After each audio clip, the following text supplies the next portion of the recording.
Do us a big favor, take a moment to subscribe to the United Nations of Horror right here on YouTube, and don't forget to hit the bell so you never miss an update. Your support means the world to us. Thanks so much, and now, let's get on with the show.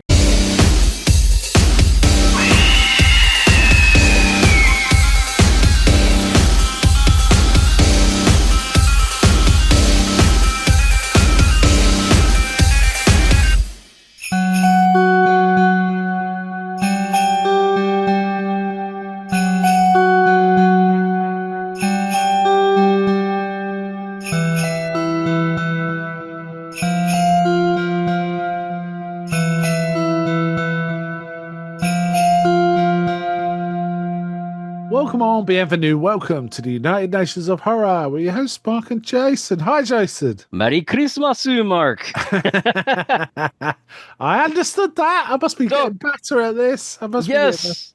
It's so original, right? You know, a little bit of Japanese flavor for the Christmas season. Merry Christmas to you and to our audience as well. Yeah, Merry Christmas, Happy Holidays, and whatever celebration you're indulging at this time of year. Indeed. Very happy to have you here with us for this one. Yeah. And we have actually picked something Christmassy because this is probably our last one until the new year, but it's certainly our last one before Christmas. So we, I think I suggested this, right? I just picked this out of thin air. We were kind of trying to come up with a Christmas movie that we hadn't done. We have done a lot. We've done a lot. Yeah. Of Christmas. The podcast has been around a while now, so, you know, it's a lot of Christmas movies. Yes. So we are covering 1997, or so in some places 1996's Jack Frost. Jack Frost. Indeed. A sort of comedy, slasher, horror, very low budget kind of movie, though it wasn't intended to be. Actually, no, yeah, and we actually watched a specific version of this, didn't we? We elected to watch. We watched a version presented on a show that you and I often just talk about anyway because we like it, right? We do, and do. It's the presentation within The Last Drive-In with Bob Briggs. He's so much fun. Yeah, he is a lot of fun. I've been a fan of Joe Bob since I kind of first heard of him. I got some of his early books. Joe Bob Goes to the Movies, and there's another. I've got a few of them, like the old versions. And actually, there's been a reprint of one of them, which is completely different, that I've also managed to acquire too. That sounds like I stole it, doesn't it? I bought a new version of it. So I am a big fan of Joe Bob. You know, I don't know him back from he was in Married with Children once, wasn't he? And things like that, right? He was, and he's also done The Daily Show here.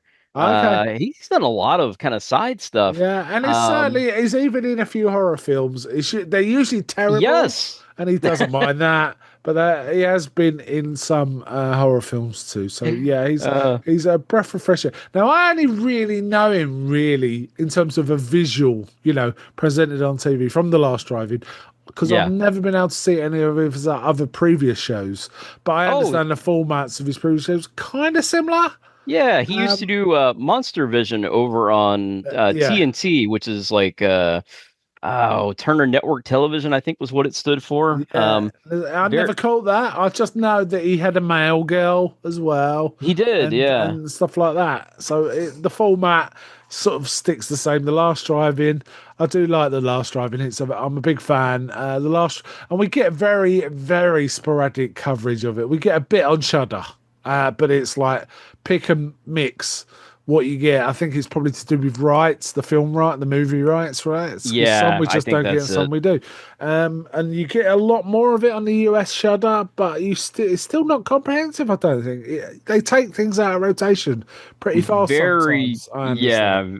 Yeah, they do. And unfortunately, then you're kind of just left with the clips, which are very entertaining, but it's always just great when you have the movie right there with it, because he talks with knowledge about the movie. Right. And the way they kind of format it is, they go to his segments sort of between scenes. So when you're watching the movie and then you go with it, it really adds to it. And, he goes back to kind of the great horror host tradition. He's one of the last ones left, him and Svengoolie. and of course now he's got Darcy, the male girl, with him, who's Yeah, become quite yeah, famous too. Kinky yes. horror. Yes, yeah, Darcy. It took a while for Darcy to grow on me. At first, I didn't quite get what she was about. She seemed to be there just to sort of put him down or, act as a foil. But I've got her now. I understand her tastes way better and what she digs. And Yeah, she tells some really wonderful stories sometimes. I remember one where she told a story about how she is, and this sounds sad, but the way she tells it, it's like quite uplifting. How she managed to escape from an abusive relationship with her son, and then she got a yeah, dancing job, and then realized how much money she'd get from that. And she says, "Me and my son were just dancing on the bed with, jumping on the bed with all the money around us," which sounds awesome. And that flipped her for me. I liked her from that point on. I think she's a yeah. very admirable woman because her son has, I believe, got learning difficulties of some sort. Oh, And I really? admire anyone who troops through that and can keep Oh, a me smile on too. their face. So I Yeah, actually do quite like Darcy quite a lot, actually. And she is yeah, a fixture for me in the shows. I think it works well with her. yeah. I've Can I ask? interacted with. Sorry, go on. Oh, I was just going to mention I've interacted with her a bit on Twitter, or X as it's known now, and she's always just very nice to us, to anyone She really. seems like a nice person to the fans. Y- Absolutely. Yeah. Yeah, and on the TNT show, just to mention real quick that they Joe Bob, his male girl was always kind of his foil, sort of the I guess not antagonist, but kind of just would put him in his place a little bit, which was, I think, good. Yeah, I So kind of got it. And I appreciate that yeah, from the first time I saw Darcy, but I thought it was more of an act.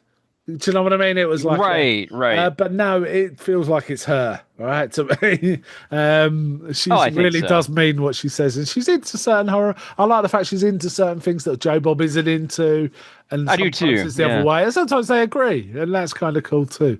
Um, Yeah, it's a um, cool interaction. It really works yeah. for the two of them. I love the dynamic they have, and from what I understand, they met at like a convention that I guess Joe Bob was doing at some point, and Oh, he no said, doubt. Yeah, yeah, and I they guess he just said, could. wow, they just clicked.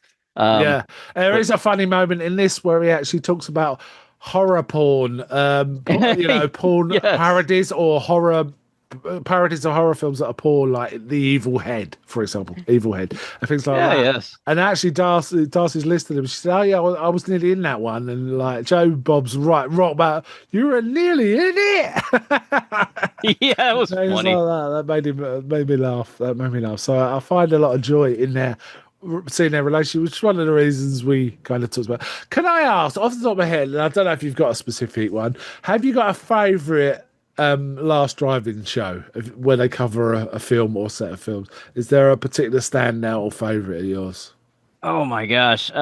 There is one where they did I'm trying to remember the name of the film now.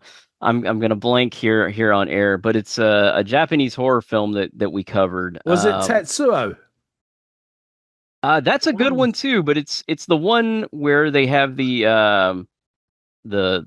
the camera, like the guy is Oh, wow. like the One cut director. of the dead. One cut One of the cut of dead. the dead. Yeah, Yes, that was that's a what good I'm one. thinking. That is an excellent choice. Yes, they did Yeah, a good that's cover of that, didn't they? Yes. oh yeah. I That have to say, really. my absolute favourite is when they did Sleepaway Camp. Of the ones I've seen so far, Oh, Sleepaway Camp. that's a Because great A, one. it's really good, and B, I actually watched it with my daughter when she was first getting into horror films. Well, it was a year or two into her getting horror films, and she's kind of keyed into sort of gender issues and yeah, issues of that kind. It's one of her interests. And I said, we got to watch this film, but don't Google anything about it. And we watched. So, she had the film for the first time, which she thought was awesome, but also the presence of Felicia Rose in that, It's really, so really good. adds so much. And it's just, it always strikes me as super funny that since she's been on it, she's almost a mainstay of the show, in that whenever there's something around dick mangling or something like that, they phone up Felicia Rose because she's the dick mangling expert to ask her about it. Always. That just cracks me up. So Oh, yeah. There's some. I she's mean, the one hilarious. cut of the dead one is really good too. Yeah, yeah, that's a good choice. Yeah, yeah, that one too. That's definitely one of my favorites now that you mention it. Um, Yeah, yeah. And I mean, Sleepaway Camp, we've covered that one on here too. Yes. That's a really fun movie. Yeah, a really It's interesting movie in so many yeah, respects. Um, fascinating for sure.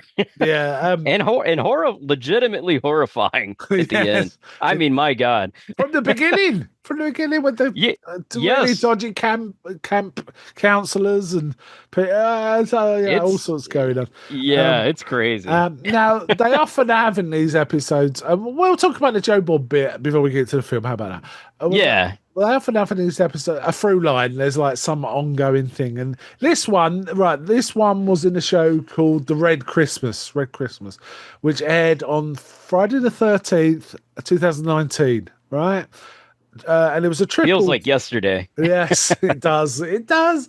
Gosh. A triple feature of the 2019 Black Christmas, which I don't think I've seen that version of the Black Christmas. I may have. I can't remember now. Also, Jack Frost, which we talked about tonight, and then finally it finished with Silent Night, Deadly Night Part 2. Now, I don't remember the movie. I don't think I watched the Black Christmas one, but I did watch the Jack Frost one. And I did watch the Silent Night Deadly Part 2, but I don't really remember much about Silent Night Deadly Night Part 2. But I do remember Darcy, it ended with Darcy being impaled on antlers as a closing sort of segment of the show, which is kind of Joe awesome. Bob he's hyped about that. He's real hyped about that. Yeah, because they're talking about that. They're talking about that during the segments. However, I have to say the segments, they had a running joke of him said he invited sort of famous horror hosts along for a party.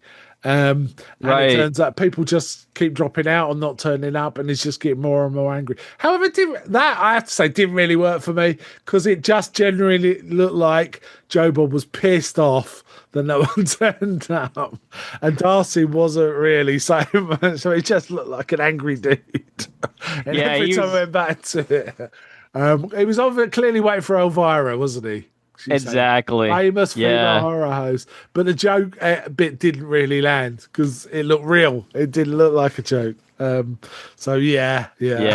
And eventually they do get Elvira on there. I can't remember what episode. They've had Svengoolie on. I'm sure I've seen Svengoolie. They have, and that's the only time I've seen Svengoolie. I've not encountered him in any other form, so I know that I've seen him. But he was on the last drive-in, right? He was a nice guy as well. He's been around forever. But yeah, that's the kind of through line joke, though, isn't it? That he wants a party with all these hosts and no one turns up. The other running joke is he keeps sending. What's the Japanese fellow? Yoshi, is it? Yoshi. That's what they. They keep sending him off to find bigger and bigger sets of antlers to impale Darcy, and he keeps coming back with stuff. There's also a bit of a sing song in the middle where they sing their own They're not allowed to sing. Joe Bob keeps wanting to sing sad Christmas songs, and they say, "No, we haven't got the rights to that. We can't afford that one." I like how he's like, "I hate how commercial Christmas is," or something like that. Christmas songs should be free. He's saying, yes. There is. Sorry, go on. It's just so funny with Joe Bob because I love the kind of cowboy western gimmick he has going, and you would think he's just kind of like a good old boy almost, but what I love about him is Joe Bob has such an extensive film knowledge, and much like yourself, Mark, like not just a knowledge of horror, but just knows all sorts, and he's met so many people over the years too. Right? Oh yeah, he's been around in Hollywood, I think, since the '80s. So. And also just well traveled. I mean, he's mentioned being in Germany before and all sorts of places. So just a fascinating guy. Yes. And I really like his written reviews. I used to like him back in the day. His various, star ratings, his various ratings of Summit Foo and talking about aardvarking and this, that, and the other, right? Everything has a foo, Yes, everything has a foo. So yeah, I did like that. I did have one little chuckle in all the inserted segments where he actually talked about. Well, he mentions that the writer and director of this is British at one point, and then he starts talking about does this show even get to England, to Britain? Haven't we got Yeah. just one guy that we hear from in Scotland? And Darcy's here. Yeah, it's one guy. It's one guy. And it made me chuckle because I'm British, you know? That actually made me laugh too because I was thinking, I know the one guy. You know that one guy, yeah. Yeah, yeah, he's not in Yeah, Scotland, but yeah. It's close enough, close enough. well, Uh, yeah, we yeah. Americans we get confused sometimes. Yeah. So yeah, I did quite enjoy, and I was also pleased to say Darcy seemed to like Jack Frost as well. Yeah, That's always a plus. yeah, I Um, think he said she's a big champion for that film. yes, and she even turned up in a sort of snowman outfit at the end. It was a white Yeah. dress, a bit like a Snow White dress, but all white with a carrot at the front, hanging down. Right at the front, and Joe Bob had the great joke of like, "You're a snow tran, not a snowman, a snow tran." Yeah, that made me laugh too. Yeah, Oh man. because he did make a point of saying, "What's the difference between men and snowmen and snow women? Is not much, is there? And it could, but why don't they call them snow women? Because it almost looks like dresses rather than because no one does the legs properly and all this kind of stuff. He's talking all this stuff. That was Yeah. fun. Yeah, I think he's mentioning that. I can't remember if it's because of the guy making the snow woman with breasts. He does at The one one point, scene. yes, yes. Yeah, so maybe that's why that came up. But oh, it He was also funny. spent an inordinate amount of time talking about the father of the guy that made this, whose name was Michael Cooney, talking about his father, Ray Cooney, who wrote all these famous long-running farces in the British West End. Oh Um, yes, indeed. that were That like was mega interesting. successful. And it is interesting. He even mentions there was a film made of one called Run for Your Wife, which ran for years. I mean, 17 years in the West End. They made a Wow. film of it in 2012, considered one of the worst films ever made. Apparently, it's totally unfunny. Never seen it. I'm Yeah, kind I've of want never to seen it now. either. I kind of do too. It must be awful. But yeah, I Yeah. can see that. But yeah, he spends quite a lot of time talking about that. He even knows about West End plays, not just um, not just movies, right? Um, That's the crazy thing to me. How, I think it's very intentional that he wears the cowboy attire, and because he is from Texas, legitimately. oh I mean, he yes, he I really knew does that. have that accent and everything. But I mean, just goes to show you can't always judge a book by its cover. Because I remember when I saw Joe Bob Briggs back in the day on TNT, I just thought, who is this guy? And then you start listening to him and you realize, okay, he's like super educated. So Yeah, he knows his stuff, it's right? he really Well, does. apparently he used to specifically go to drive-ins. He knew they were showing 5 or 6 movies and just sit for all of them, right? Yeah, yeah, big Day driving after day guy. after day, right? So he's seen almost everything. I should imagine. Certainly all the driving stuff, all the Yeah, stuff, yeah. the unbelievable exploitation movies of the sort of 60s and 70s. Yeah, and I mean he was reviewing all this stuff even, back in the day before, it got essentially popular. I mean we're so spoiled now, because we have everything just at our fingertips digitally, but back then, it wasn't easy to always see this stuff. You did have to go to maybe a drive-in and then it was gone, maybe it came out on VHS much later on, if you were lucky. A lot of them probably didn't see the light of day till the Yeah, DVD era. So now we're very blessed. But yeah, his film knowledge is just unreal. yeah. It kind of blew my mind reading production notes about this movie. This movie is cheap. Yes, It's cheap. it Right? is It's super very. cheap. And actually, what they actually managed to do with given their very limited resources and what they had to do with some of the stuff they had, it's quite amazing. It works as well as it does. Apparently, though, originally Michael Cooney wrote the script. And he was kind of inspired somewhat by seeing Terminator 2 special effects, right? Then The Abyss, with its watery effects and things like Shocker that kind of inspired him to write a script around the sort of this Jack Frost, killer snowman concept. Right. Apparently, it was originally going to have a $30 million budget. I think Joe Bob mentioned this, right? He does, yeah.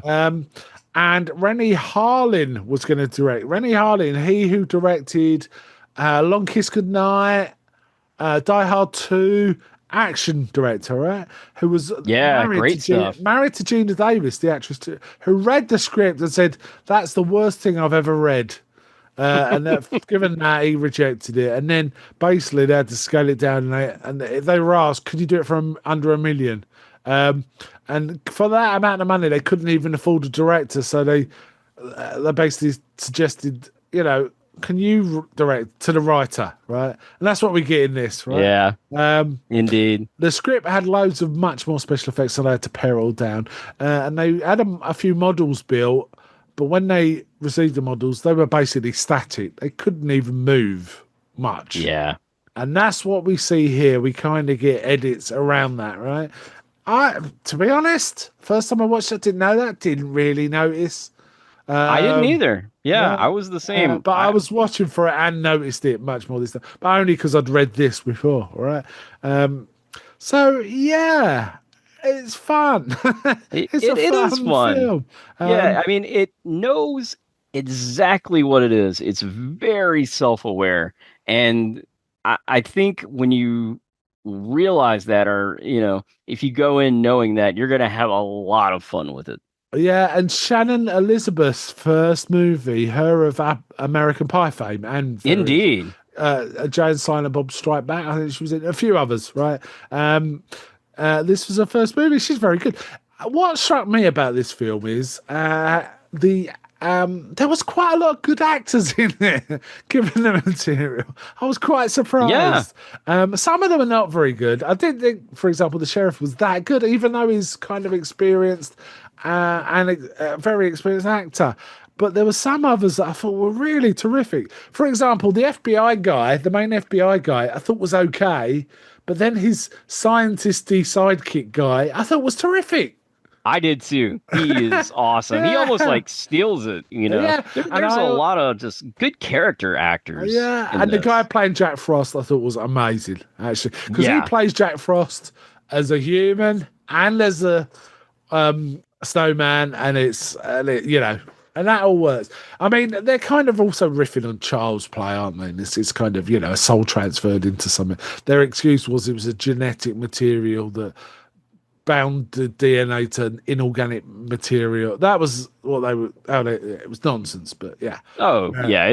It's Toxic Avengers almost. And I get a lot of Nightmare on Elm Street vibes from this too. As a touch, I also thought it reminded me quite a lot of Ginger Dead Man. The Gary Busey. Oh, yeah. That's a good one. Because there's lots of bad puns all the way through and stuff like that. So many puns. Like Ginger Dead Man, right? Yes. That's a good comparison, Mark. I didn't even think about that one. Yeah. So the opening credits kind of unusual because it's basically a narration of a man telling a story to a little girl.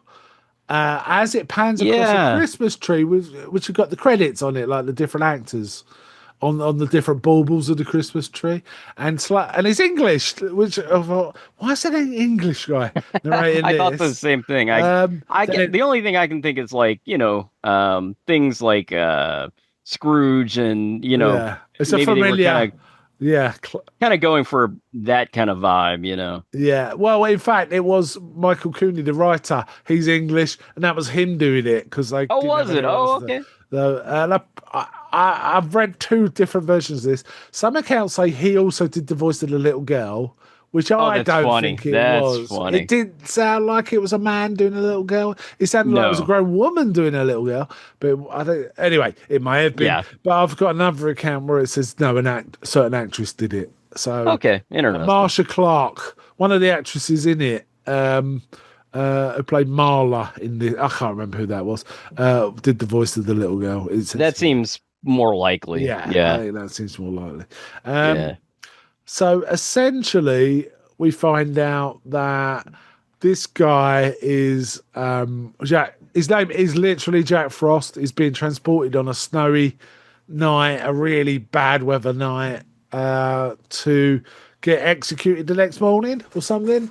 Right. This is probably the best looking winter stuff in the film, actually. Yes, ironically. It did make me laugh though that the vehicle being driven had basically, when they cut to the front windscreen, it was two guys kind of huddled together, looking through this tiny pane of glass with a single blade going backwards and forwards. Right? It's really ridiculous. It's like I guess that's all they had, you know? Yes, so they do it that. And we got Jack Frost who asks the guard looking after him, got a light, and which is a bit Twin Peaks, frankly. Anyway, and he's like, the guard gives him, and the next thing we know, Jack Frost got him on the floor with his boot on the guy's neck, right? Indeed, yeah. And the guy's driving, don't know what's happening. Anyway, it turns out I was a little confused about this. The van crashes, and then Jack Frost is out in the snow, and then something saying DNA research material blows all over him and sprays all over him. And he kind of dies. I think they crash into that vehicle. Oh, is that what somehow? It is? I was a bit confused. I mean, the way it looks, it's not. I was too, actually. I mean, the only reason I guess I kind of realized it is just from watching it twice, but it's not really obvious. And I love how when they crash, the camera's obviously, the camera operator's just like taking the camera and just like turning it around, and it's obviously not a crash. Yes, yeah. But he gets covered in this liquid. He gets covered and then kind of dies on the snow. But you kind of see his blood. Oh no, he gets shot, doesn't he? He gets shot while trying to escape. Oh yeah. The guards in the snow, but you kind of see it sort of meld into the snow, and then there's an effect where there's something moving under the snow. It looks quite good. And then the snowman comes out, right? Then the snow. So he's a snowman. He's a snowman. Yes, an evil snowman. An evil snowman. Meanwhile, also there's some chat. Wow, we've been hunting this guy for years. The FBI have had major manhunts. No one's found him. And then this sheriff from a hick town just happens to collar him. And we get a bit of a flashback of that at some point, don't we? Where we see Jack Frost getting captured, but just being weird when the sheriff stops him. And the sheriff hold him at gunpoint because he's being weird. And he gets taken.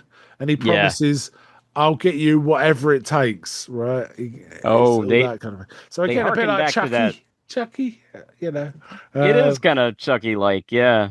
I didn't really think of Chucky first watch, but you're absolutely right on that. He definitely kind of has those Chucky vibes. So the sheriff is this place it's called Snowmenton. Now, Joe Bob mentions this, right? And you can kind of clearly see it. There's no snow. There's no real snow in this place. Apparently, they went to a place that's famous for snow, and it was like the most snowless winter in 30 years in their shooting period. So they had no snow. So all they could do is put foam or white stuff down and try and evoke the fact it was snowy by everyone wearing scarves and stuff like this. Yeah, and it's very painfully obvious, isn't it? It's just like yep, this is not Colorado, this is California, and there's no snow. This is not winter. In fact, I was like, did they try to film this in the summer? It's that bright and sunny, isn't it? It is bright and sunny in places, but no, it wasn't a place it should have snowed. It was in the mountains, Colorado. I think it was Colorado. I don't know if it's Colorado, but it was somewhere that should have had snow. Where was it? They filmed Bear Pass or something. Big Bear. Oh no, that's where the ID came out. Like Big Bear, California, or something. I know I read it earlier. Just looking up stuff for this, but yeah, it's kind of crazy, and I mean that's not so uncommon in the US. I mean, I'm in, near Atlanta, in Georgia. And I mean, oftentimes it's very strange here. Like, one night it'll be like 30 degrees and then the next day it's up in the 60s or the 70s. So, it happens. Yeah, but typically in a place like Colorado, you are going to get snow. So I don't know, maybe they, okay. Yeah, it was, you're right, Mark. Big Bear Lake, California is where it was shot at. Okay. But it's supposed to be in Colorado. But it, like I say, obviously California, and it looks like summer in California, even though it was not supposed to. Yeah. Now, this leads to they know about the. I think the sheriff knows about the accident, phones up about it, but he gets reassured that Jack Frost died. He's definitely dead by the FBI guy. But then, as soon as Yes. the call's over, the FBI goes, "Yeah, he's there. I've got to go and clean up this mess and all this." To his more nerdy sidekick guy, I could never quite work out that relationship, to be honest. But I don't really care. It was fine. Yeah. But actually, we then encounter the first death, which is an old man in his rocking chair with his head tilted back. This gave me the first laugh of the film, and it was a clever bit of directing because essentially we see it from it's shot from behind the rocking chair. We see the man's head kind of almost backwards, lying over the side of the chair.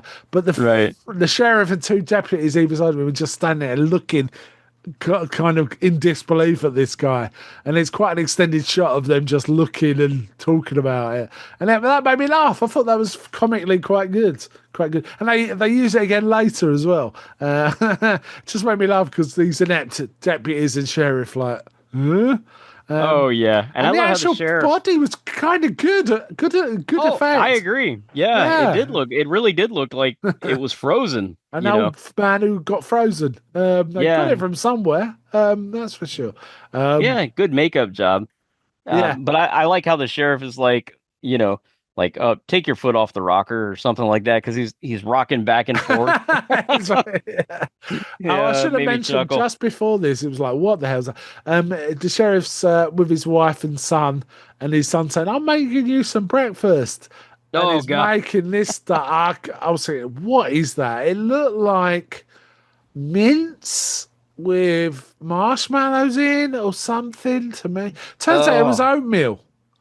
We find out later on it was oatmeal, but I could not work it out. The worst looking oatmeal I've ever seen then. And the sheriff goes, "Oh yeah, but I'm not hungry now. I'll take you with me and eat it at work." And he shovels it into a plastic bag, which we then see him throw into a bin, and then have a second thoughts about it and actually get it out the bin again and throw it in the seat of the car.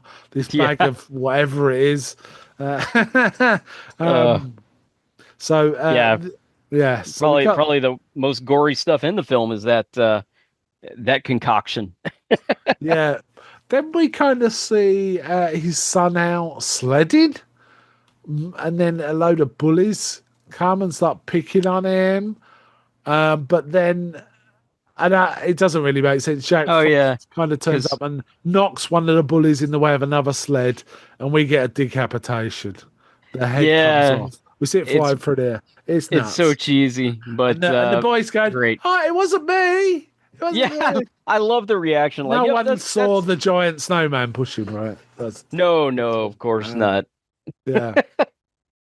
Oh man, it's so cheesy. Yeah, but I love the decapitation though. There's a few good deaths in this. I mean, we could kind of reel them off. They're happening while they're trying to figure out what's going on. Other than there's these disconnected deaths. There's one guy goes out to chop wood, and someone says, "Got a light," doesn't he? And he's like, "I know." And I think at this point they're alerted there's a killer around. This guy's going. He's shouting and he's looking around. He even walks around the snowman, doesn't he, holding an axe because he's trying to look for someone else. He's looking for the voice. The snowman's just standing there. And in the end, the snowman attacks him. They have to use an awful lot of editing here for this to work because this big model just didn't move. And when you realize that, I mean, I really think they did a good job. Yeah, with what they had. Get a sense of movement and attack without actually seeing any, apart from the odd arm just waving. There's really not much happening. Yes, and we actually see him stuff the handle of the axe. Well, we don't see it. We see the end result of it. He stuffs the handle of the axe down the guy's throat. So it's just sticking it. They find his body with an axe sticking out of it. It's terrible. Yeah. Terrible, but in a great kind of cheesy way, Yeah.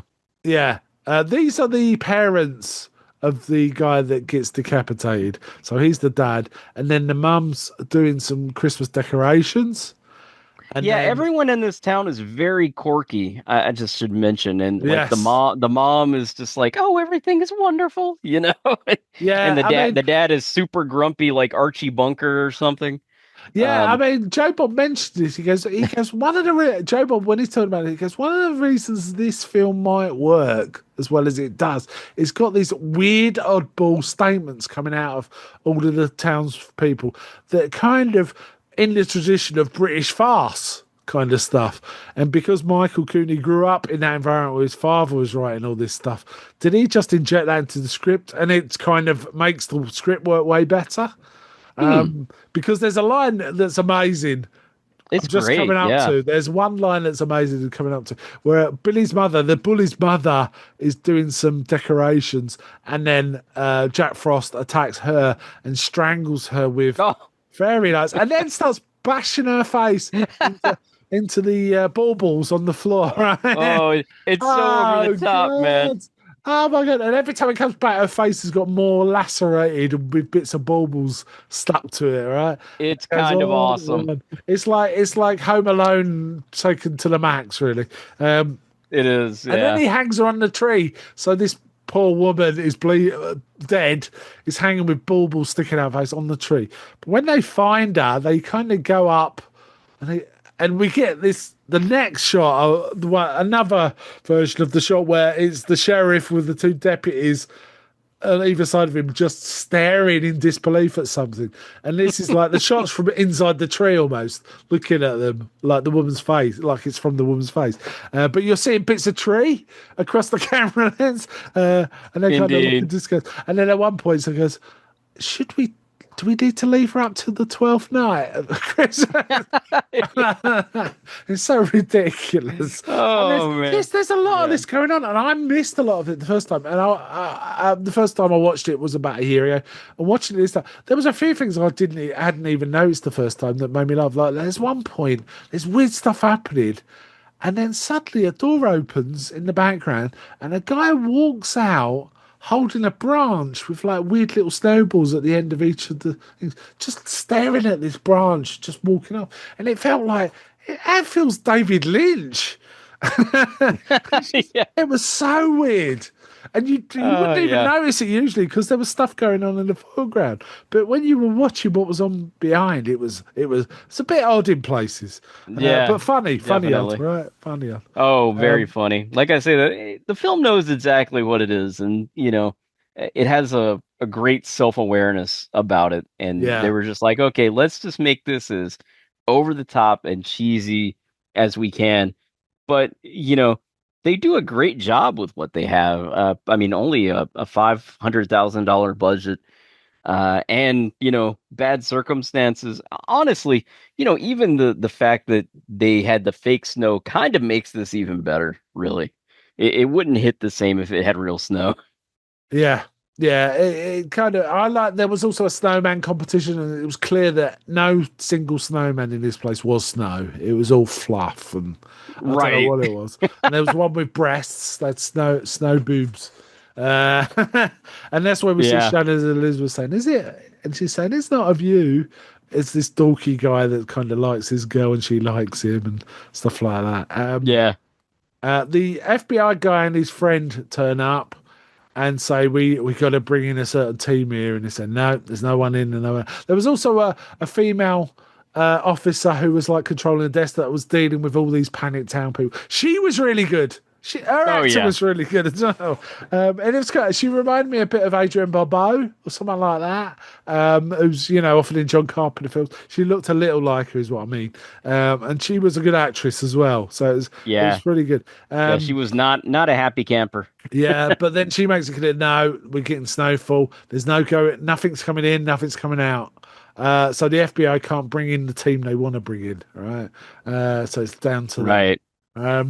And then we see one of the cops have some shenanigans with the snowman, right? It kind of appears in this car and then starts driving around and runs him over. I like that scene a lot. Yeah, you get the kind of from the back view. It feels very Freddy Krueger like there. Yes. Oh, yeah, definitely. Yeah, there was definitely. Or Chucky is it as well, it's Indeed. kind of And then we see Shannon and Elizabeth and this guy kind of planning to get some nookie, right? Oh, yes. She Yeah, says, little "Go and get Christmas some fun. Go and get some wine, get me some wine and all this. It's a bit of an odd scene because we see her drying her hair, where her hair is completely dry anyway. It's right? very strange because she's drying the hair and I was everything. wondering if they were planning something around that, the hairdryer and the snowman in her, but they don't do it. In the end, she finds the bath has been run and she assumes the guys run it. So she goes and jumps in the bath. Right? Yeah, after she dries her hair, she runs a bath. What in the She gets in the world? bath. Now, How this does that film, work? just to be clear, this film has no nudity as such, does it? It's not one of those No. kind of film. Though Joe Bob laments that because he says two boobs, but not real ones. They're snow ones. Yeah, kind of a shame. Kind of a shame there. And then she's in the bath, and then suddenly it goes.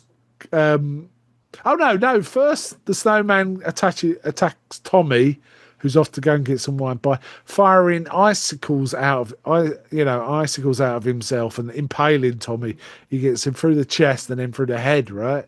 I thought that was cool. Actually, I thought the effect looked pretty good so too. It was like a bit like Terminator 2 kind of vibe. He can sort of make weaponized parts of himself, right? Oh yeah, definitely. That's the other thing. A lot of Terminator 2 vibes, and even Terminator 1 in this too. Yeah, and then Jack then goes to the bath and gets it. He often turns himself into water and then refreezes, doesn't he, as a way of moving through things and around things. And he does this in the bath. And she's going, don't turn on the cold tap. She's kind of got her eyes shut and thinks he's got in. Says, don't turn on the cold tap because he's gone quite silent. And then the whole bath kind of frozen over. And then the snowman attacks her. Now, apparently this wasn't intended to be what appears to be a rape scene, right? Right. It wasn't intended to be that. It was intended to be a murder by squeezing and bashing her against the wall scene in the ceiling. But it looks like. It looks like it. And apparently in the edit, get this, or in the dailies, one of the guys goes to the director, you know what this looks like, right? Really? And then he realised, and they put in some jokes, like Jack saying, was it good for you? Or something like that, right? Christmas has come early, I think is what he says, or something like that. Christmas has come early. And his carrot nose has disappeared during this, and then he makes a point of putting his carrot nose back on afterwards. Joe Bob talked about all this, didn't he? Yeah. He did, yeah. So he basically kills her by smashing her into a wall over and over, right? It's so bad, but so funny. The rapey snowman. Yeah. And now it's this point, the FBI's got the nerdy guy with the FBI guy, Stone, reveals he's actually been working on this genetic research material to help bond DNA to an organic matter in case there's a nuclear war, so it can preserve humankind's DNA. And he said we didn't even have a chance to test it on an amoeba before this. Pretty bad.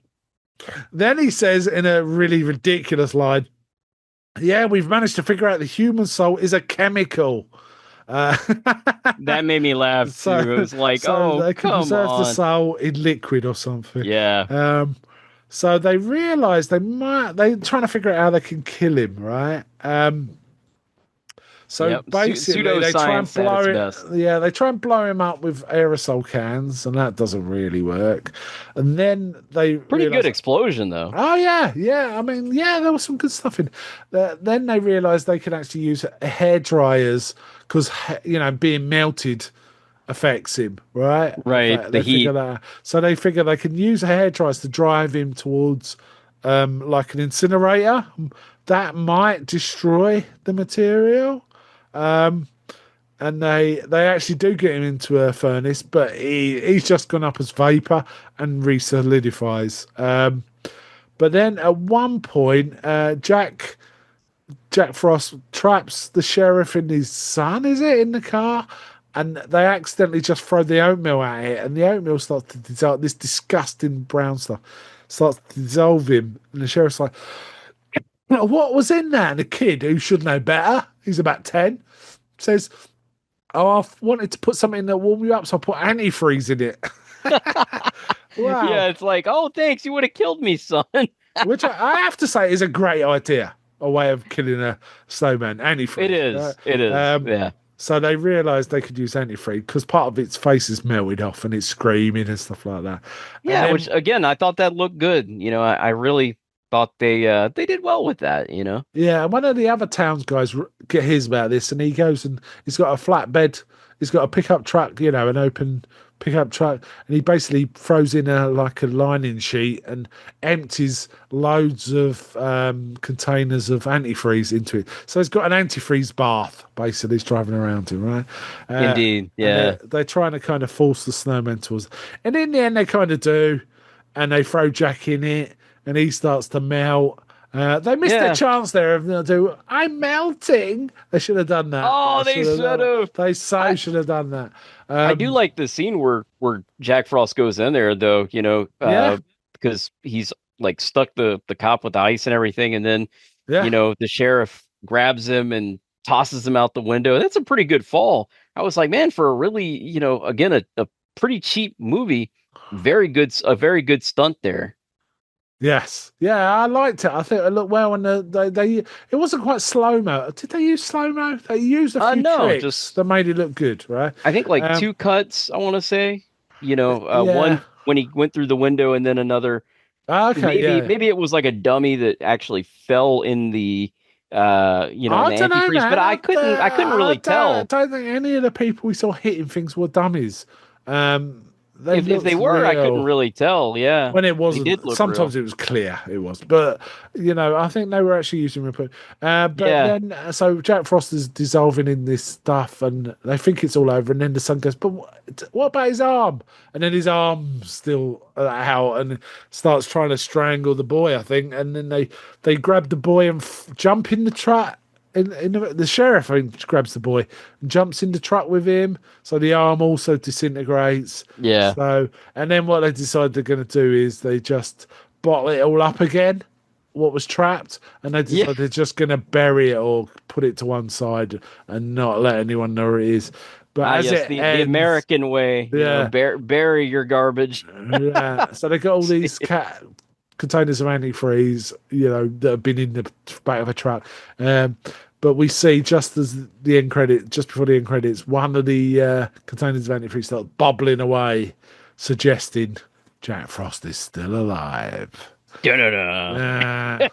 Very horror film trope. There was a sequel, apparently. There's been a sequel to this. Not seen it. We might have to cover that someday. Maybe another Christmas. Jack Frost 2: Revenge of the Mutant Killer Snowman. That says what. And apparently a third was planned but didn't happen. And it was called Jack Frost 3: Jackzilla. Oh my God. Yeah. So yeah. It might still happen one day. You never know. You never know. So yeah, I kind of wouldn't mind seeing a good budget version of this. That might be quite a lot of fun. I think so. They've done it with child's play. Why not? Right? Exactly. I think if you had the right budget and the right director, the right story, it would be actually pretty good. But this for what it is, and again, being very self-aware with its budget is a lot of fun. Yes. If you like cheesy films like I do, you're gonna have fun with this. I had a lot of fun with this, Mark. Yeah, I think my favorite. I did. Yes, my favorite line was definitely, "Do we just leave her up till the 12th night?" Or something like that. That made me laugh. It's so stupid. Oh yeah. That's bordering on Monty Python kind of joke, isn't it? That's kind of. It is. Yeah. Yes. And Shannon Elizabeth was really good. You could see she was destined for sort of better things. You could kind of tell. Oh, absolutely. Yeah. There was that. But yeah, it was a fun film. Good choice for Red Christmas, I think. Good choice for Joe Bob. I agree. Yeah, I'm wondering if this will ever be covered by riff tracks, or maybe even Mystery Science Theater. Because they did bring back Mystery Science Theater for a few seasons, didn't they, on Netflix? And they might do more. You never know. I'd love to see that. Yes. The thing is, it's perfect because why is it perfect? Maybe not. Maybe the kills were too grim, but I don't think they ever have nudity in Mystery Science Theater. So it would be fine for that point of view. But I don't know about the blood and that. I don't know. I can't remember. I mean, it depends. Netflix don't mind a 15 or 18 on one of them. It's fine. It's fine. Oh yeah, Um, absolutely. I mean, uh, Netflix has the money and they need the content, so I'm like, yeah, do more, guys. I did like the disappointment over the snow, and apparently they gave her money $50,000 to come up with multiple versions of Jack Frost, and in the end they got one 8 foot immobile snowman. um, it That's was made crazy. from 3 balls of foam. Oh, Wow, really? Okay, wow, yeah. fifty thousand That's dollars. Wow, that's crazy. They yeah, should have sued the heck out of those people, yeah, honestly. wow. Um, and apparently they had to Yeah. make the film. Get this, because I thought it was all video. I thought this was video. It was made with film. And what Okay, they that did is surprises to me. save Wow. money, they used something called short ends, right? So when a major film being, they use 1,000 foot reels of film, right? But if they're coming to the end of the scene, they don't bother using the rest of the film. They'll just dispose of it. Huh. And it often contains, it says here, between 100 and 300 foot of leftover, and those are called short ends, and you can sell those on for other people to use, significantly cheaper than buying 1,000 foot roll, right? Oh yeah. But you just got to be aware of your length of your scenes and stuff like that. It took 18 days to film. I'm amazed how much they did in 18 days. I am too. Yeah. I Yeah. mean, considering all that the film had against it, it's it's way more entertaining than it has any right to be, Yeah, I to be mean, they're very supposed honest. to spend a lot of the budget on foam and a cotton wool and stuff, right? Oh gosh, yeah. Um, Now, if you had rented this at Blockbuster back in the day on VHS, I would imagine a lot of people who thought they were going to get a legitimate horror film were probably like, "What the hell is this?"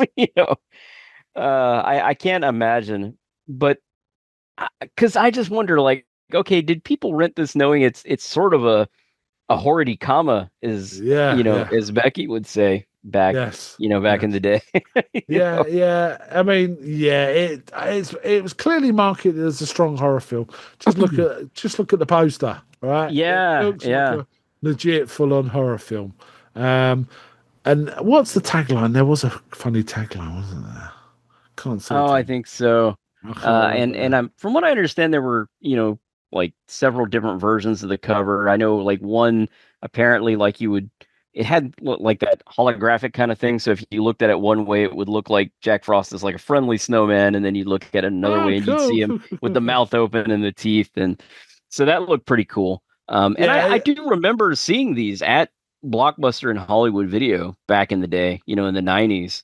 yeah. I never rented it back then actually, so this was a first time I had seen this, but I was aware of it being out, and so it's wild, and for I don't know how much money they made back on it, but considering the video rental market at the time, I'd imagine it did okay, because if you could get your film in a Blockbuster or a Hollywood Video, um, we're doing pretty decent back then. Yeah. Yeah, I mean, it is present from all the covers I can see, it's presented much more like a horror film than a sort of comedy. But the Yeah. tagline suggests it's a comedy to me. The tagline I found was "He's chilling and killing." There you Okay, go. there you go. So Yeah, maybe, yeah. yeah. I mean, there was a little bit of haha, right there for you. Oh, But apparently there is a Riff Tracks version of this. oh, Um, we got to get a hold of that. yes. That would be funny. There was some interesting use of music. I definitely heard some Christmassy music in this. On Yeah. bit snippets of more classical stuff. But I can't remember exactly what they were now. Oh, it says in the Nutcracker. Oh yeah, the Nutcracker. You know that. Oh yeah, The yeah. Nutcracker was in Classic. it for a tiny little bit. Yes, yeah. But I enjoyed this quite a lot. Get this, given it was aired on Friday the 13th of December for Red Christmas, it actually was released in the UK on 13th of December 1999. Oh, nice. Oh wow. Despite the 1997 take. So it That's got a release in wild. the UK on video in 1999 on It's the crazy. same day, 30th of December. How about that? It's pretty cool. Yeah. I mean, I know the film, it took a long time to come out. I think Joe Bob discusses this too. Like, it like I think it was filmed initially, was it 92 or 93, 93? 94, I think you mentioned something like that. Yeah, Yeah, and then it came out. I mean, it didn't come just out sat on the until shelf, right? Just sat on the shelf. yeah, yeah, like Um, 97. So kind of crazy.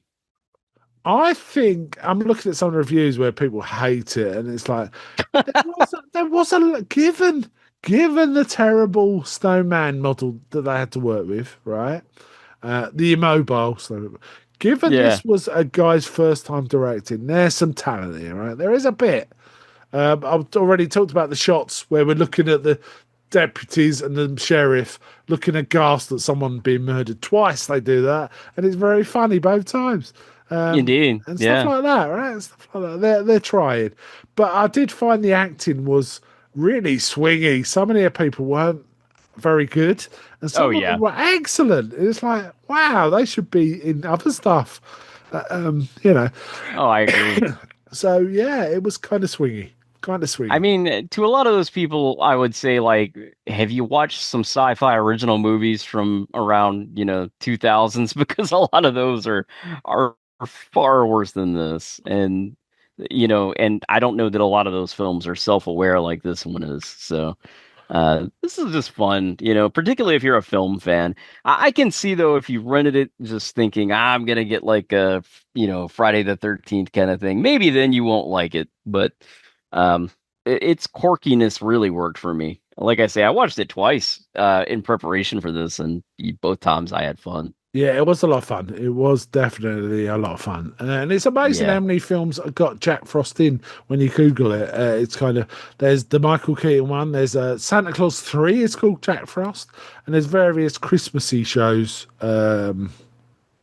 with that title, or with Jack Frost in the title. So you find a lot when you Google Jack Frost, or if you look on something like Letterboxd or IMDb. So Oh yeah. wow. I didn't even know. Yeah.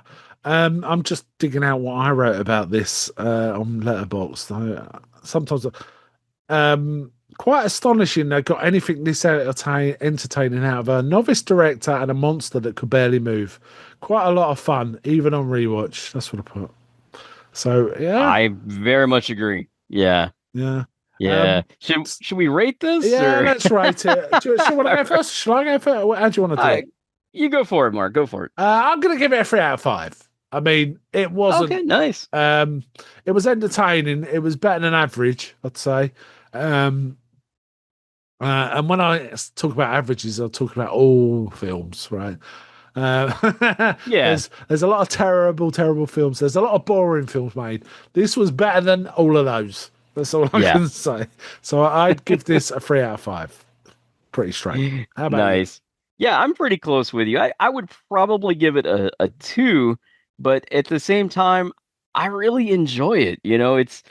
It's very cheesy, very self-aware, and I think that from a technical standpoint, it's actually pretty good. So even though I'm scoring it low, Yeah. I'm maybe closer to a 3 in a lot of ways too, because like I say, I got a lot of enjoyment out of it. So for example, I enjoyed this film a lot more than like Blade 3. So Whoa, here we go. here we Gloves go. off, Here we go. gloves off.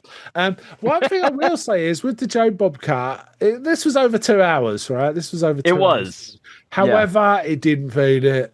Didn't No, feel it at no. all. It felt like a breeze. And I suspect if I watched the film in isolation, it would feel like an hour rather than an hour and a half or whatever it is, because it just breezes by and it's kind of fun and something's happening all Yeah. the time.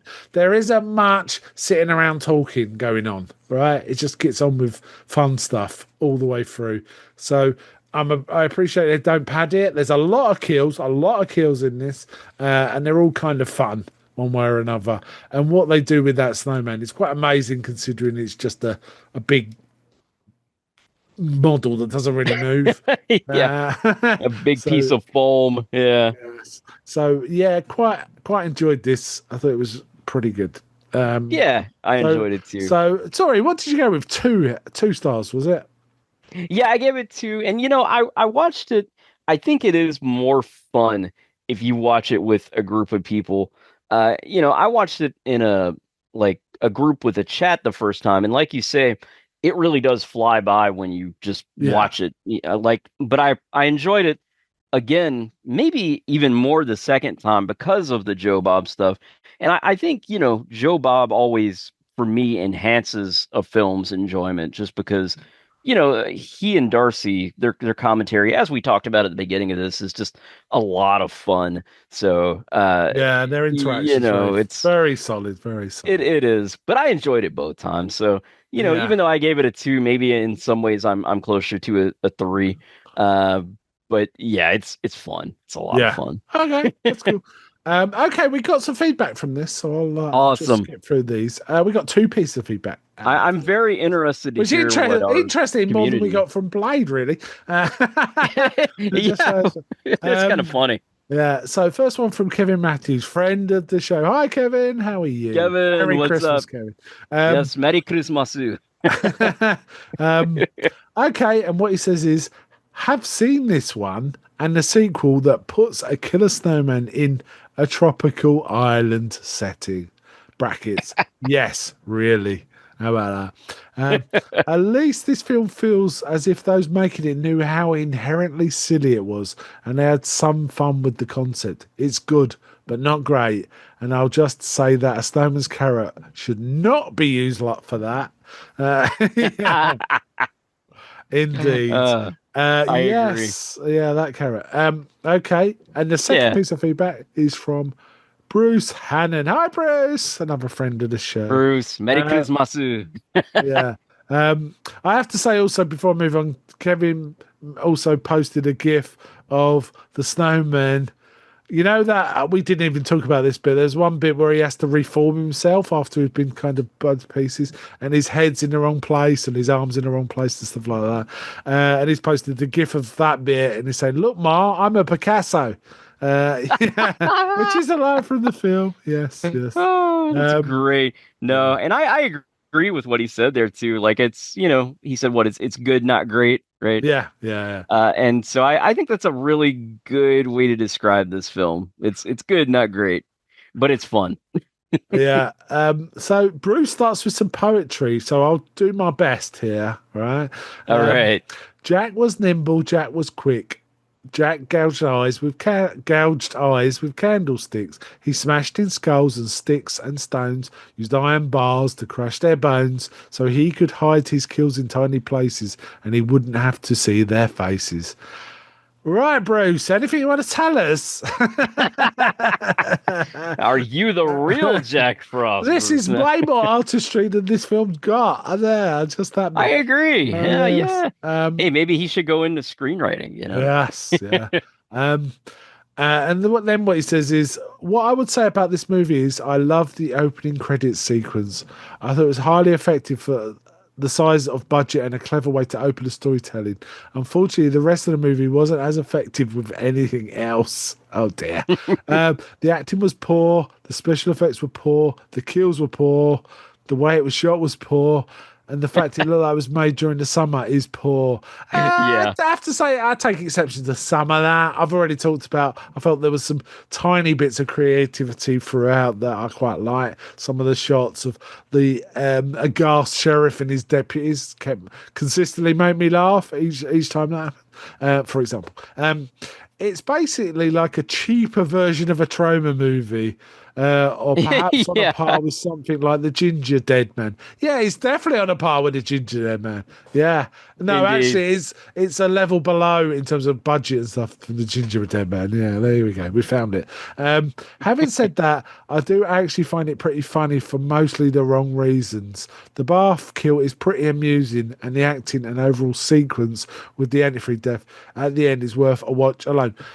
Just want to have a break there because I've just remembered one little bit that made me laugh in the bath sequence where she's screaming and waving her arms about, and you can kind of see a waving arm in the street, and a passerby just waves back. Did you? Oh yeah. I enjoyed that too. It made me laugh. There's a lot that made me laugh in this film, though. A whole lot. And then he goes on, I suppose it's just about gets away with being a fun, cheesy Christmas horror movie. And I do watch it every year or two around the festive season. Wow. Given Nice. what you said, that's amazing. You watch it so Yeah. often. And then he goes on to say, if this is your last episode before Christmas, I would like to thank you both for the amazing content and effort you put in through the whole year. I particularly loved your episodes for Frankenstein, Nosferatu, and Sinners. I also like your Child's Play episodes, which were great fun. I hope you guys and the extended UNH family have a wonderful Christmas and New Year. Oh man. Thank You you, so Bruce. much. That's very kind. And yes, Yeah. happy, great Christmas and New Year to everyone, all of our listeners Indeed. and all of our Facebook UNHers. Yes. Yeah, wherever you guys listen or watch, we really appreciate you. And as you said before, Mark, it's kind of a labor of love. I don't even really, I mean, it's not work. I enjoy putting these together and enjoy talking with you a lot. We have a good time here, and that's kind of what the podcast has always been about. Just, getting together, watching some horror movies and having fun talking about them because we're both film fans, right, Mark? Yes, indeed. And we do like our horror. But we also like other stuff, but we almost always talk about horror. Occasionally we go into action, but we still try and include a bit of horror. Not necessarily, but often. And it has been one of the things I've really enjoyed this year is and it's been quite late in the year, the re-emergence of the action zone stuff. Yeah. We just fell into it, really, didn't we? We did. But yeah. It's always a joy to talk to you, Jason, and to talk about these movies. Yeah, same with you, Mark. I always look forward to our conversations. Yeah, man. I do like when we pick up a subject and keep running with it. That is a lot of fun. It's fun, which we did mostly with Child's Play this year. But also the one-offs are kind of awesome. But like I say, I've really enjoyed getting back to some Action Zone stuff. It's been too long. Oh yeah, it has. I just love hearing that opening and closing thing we've got for the Action Zone. It just it's a lot of fun. It just feels like I'm in a happy place. And when it leaves, the ending, it's like I finished in my happy place, but I'm still going to listen to this last little bit. Yeah, yeah, and I think it's good to kind of mix it up a little bit. And I have to say, our Action Zone episodes have been very successful as well. Like I think people seem to enjoy listening to those, which is really cool. Well, maybe we'll talk about offline, but maybe we can have some sort of clearer thread and like doing them on a semi-regular basis, and maybe even taking suggestions. I would like us to start taking more suggestions from our listeners of what we might cover. Actually, you've had some ideas about what you might want to do next year too, but we can kind of start exploring this in January and sort of come up with some plans. I think that's a share good on the idea. Facebook as well. I know it's really old school these days. Facebook, is it? I think we're almost like grandpas. We're like grandpas talking, right? Sticking with Facebook over all the other possibilities out there. Well, I will mention, we are going to probably open a Discord channel in the coming new year. So that probably is a good idea because I think Facebook's starting to move away from chat communities. I think I could be wrong. So we kind of might need to evolve into. That's what I'm thinking as well. And also, it's a great place to watch films together, while we can do it on YouTube, and we are going to do some YouTube stuff next year, some watch parties, but in a lot of ways, due to copyright reasons, it's easier to organize those on Discord. So excuse me. So yeah, that's some of the stuff we have planned for next year, but I think it will be great to get some feedback on what we're covering and some suggestions, and so next year will be fun as well. I feel like we always have fun. And, Mark, a couple of years ago, I went through some really tough times, man. And you and the UNH community really kept me going. So I really appreciate you and everybody who was there for me during the kind of the tough times. I won't go into a lot of details more than that, but thank you guys.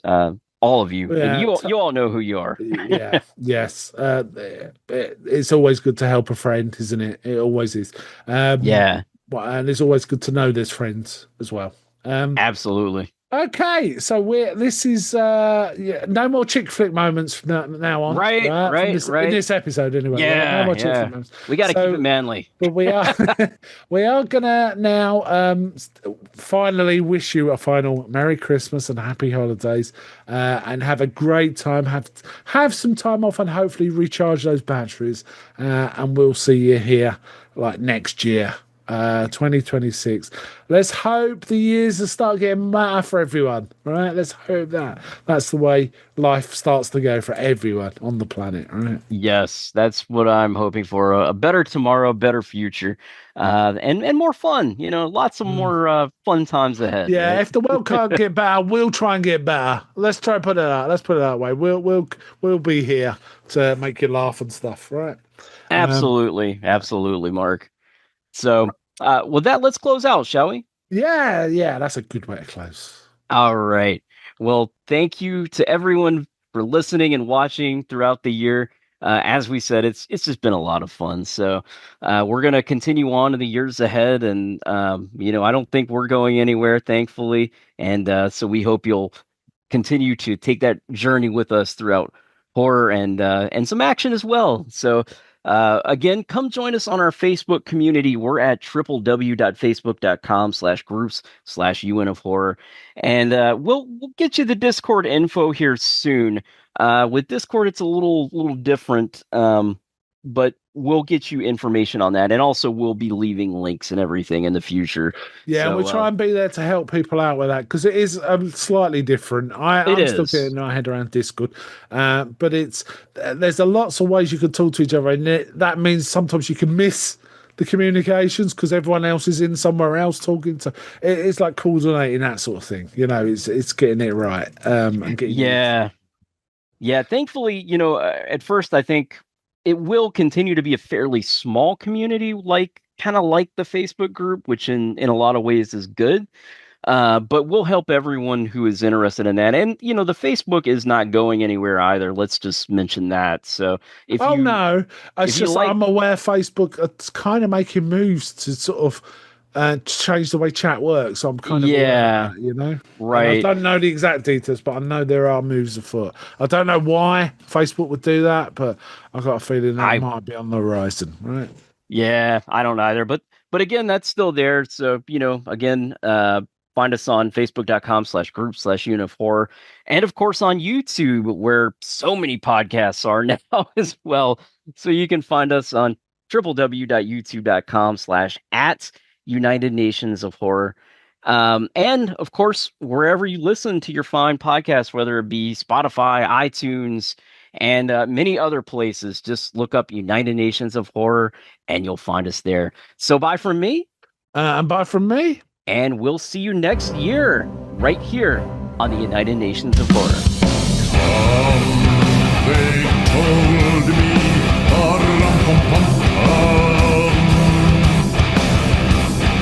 a newborn king to see,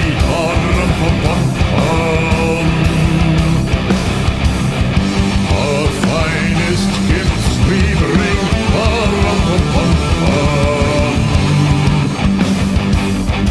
to lay before the king,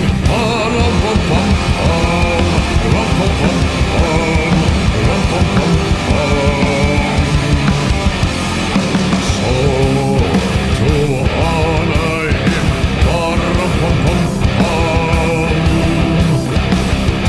when we come.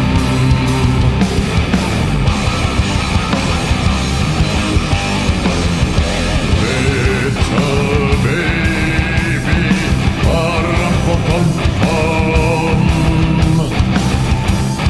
I am a poor boy too,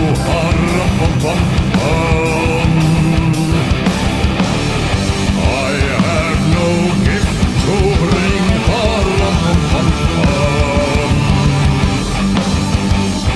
that's fit to give the king, shall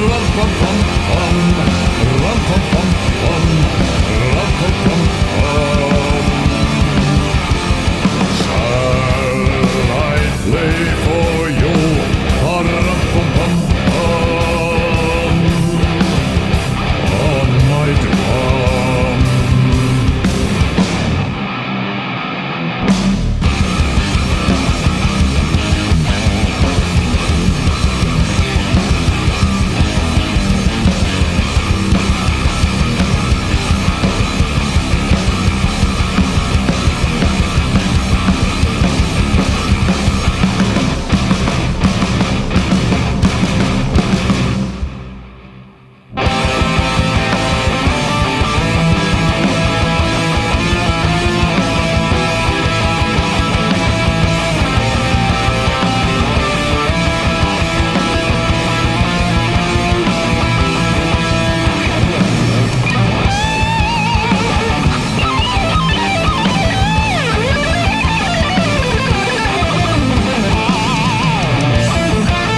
The United Nations of Horror is a podcast about all things horror.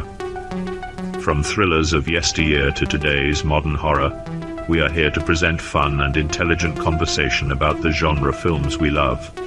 Join us and please help spread the word about the United Nations of Horror podcast and videocast to horror fans across the globe.